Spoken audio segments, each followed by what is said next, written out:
வணக்கம். நமக்கு எண்கணி ஞானத்தையும், வேத ஜோதிட ஞானத்தையும், ஆன்மீக ஞானத்தையும் வழங்கிய அனைத்து குருமார்களுக்கும் நன்றி. என்ற அதே வேளையில் இது ஒரு ஜோதிட விளக்க வீடியோ விருப்பம் உள்ளவர்கள் தொடர்ந்து பார்க்கலாம். நமது 18 VUR யூடியூப் சேனலை சப்ஸ்கிரைப் பண்ணியிருக்கின்ற அனைத்து தோழிகளுக்கும் நமது நன்றிகள். ஒரு கேள்வி. Hi brother, can explain on the நீச்ச சனி பார்வை பிகாஸ் நீச்ச சனி consider have low light energy. So what நீச்ச சனி பார்வை வில் டூ? ஓகே.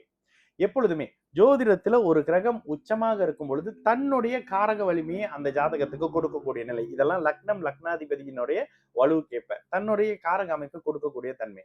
அதே கிரகம் நீச்ச நிலையில இருக்கும் பொழுது ஒரு தனி மனிதருக்கு தேவையான அமைப்பு அப்படின்ற அமைப்புகளை சொல்லப்படுது. ஓகே, இது எங்க நம்ம அடிக்கடி பாக்குறோம்? சுக்கிரன் உச்சமாக இருந்தால் அதிகமான காமத்தை அனுபவிக்கிறவரு, ஒன்றுக்கும் மேற்பட்ட, ஒன்றுன்னு சொல்ல முடியாது, 10க்கும் மேற்பட்ட காம அமைப்புகள்ல ஈடுபாடு கொண்டவர், அதீத ஆர்வம் கொண்டவர். சுக்கிரன் நீச்சமானவர், ஒழுக்கமானவர் இப்படின்ற அமைப்புல வரோம்ல. அதே மாதிரி புதன் உச்சமாக இருக்கக்கூடியவர். இந்த இடத்துல கேந்திராதிபத்திய தோஷம் இல்லாத நிலையில அவர் புத்திசாலி அப்படின்னு வரும்.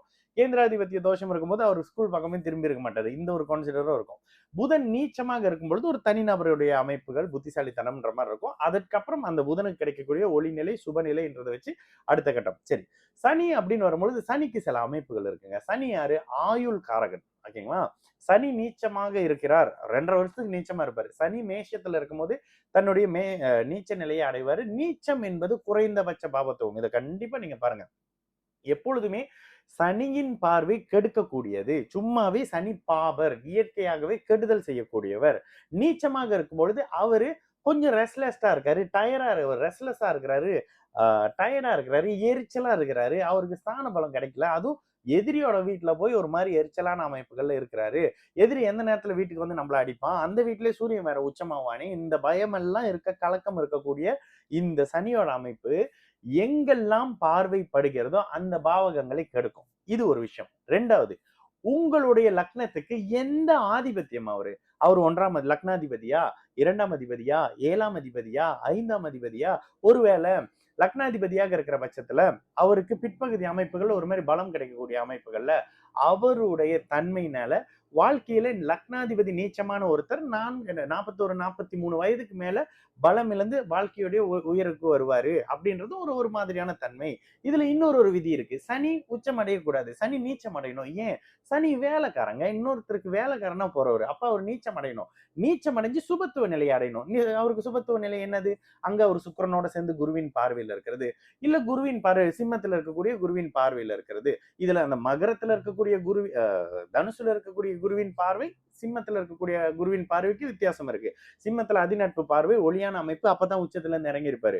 தனுசுல இருந்து அவரே வந்து மூலத்திரிகோண வலுன்னு வருவார். இப்ப சனியின் ஒளிநிலை கெடணுங்க. அவரோட கெட்ட தன்மைகள் குறைஞ்ச பிறகு சுபத்தன்மை அங்கு படும் பொழுது அந்த சனி நன்மையை தன்னுடைய தசையில செய்வார். ஒருவேளை லக்னாதிபதியா இருந்தா உடல் உழைப்பே தேவையில்லாமல் நல்லா இருப்பாரு. இது ஒரு அமைப்பு.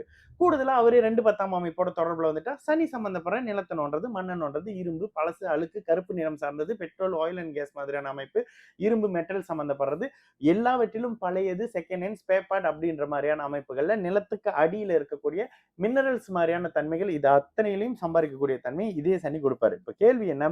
அவரோட ஒளி அளவு குறையுது தானே, கடுமையான கருநீல கதிர்களை கொடுக்கிறவர் அவருங்க. அந்த கருநீல அமைப்புகள் எந்த ஜாதகத்துல குறைவாக இருக்கோ அந்த ஜாதகத்துல 2 விஷயங்கள் இருக்கும்.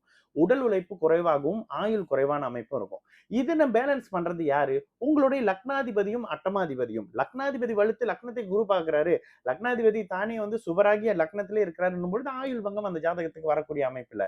ஆனா சனி திசை பாபத்துவமாக இருக்கிற பட்சத்துல அவர் எங்க பார்த்தாலும் அந்த பாவகத்தை கெடுப்பார், அந்த வயதுக்கு ஏத்த மாதிரி. ஓகேங்களா? அப்ப சனியின் நீச்ச நிலை அப்படின்றது கண்டிப்பாக கடுமையான அமைப்புகளை தன்னுடைய தசையில செய்யும். எந்தெந்த தசை?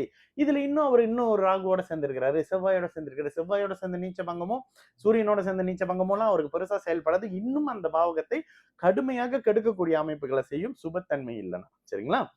நல்லது நடக்கும். எல்லோரும் நல்லா இருப்போம். வணக்கம்.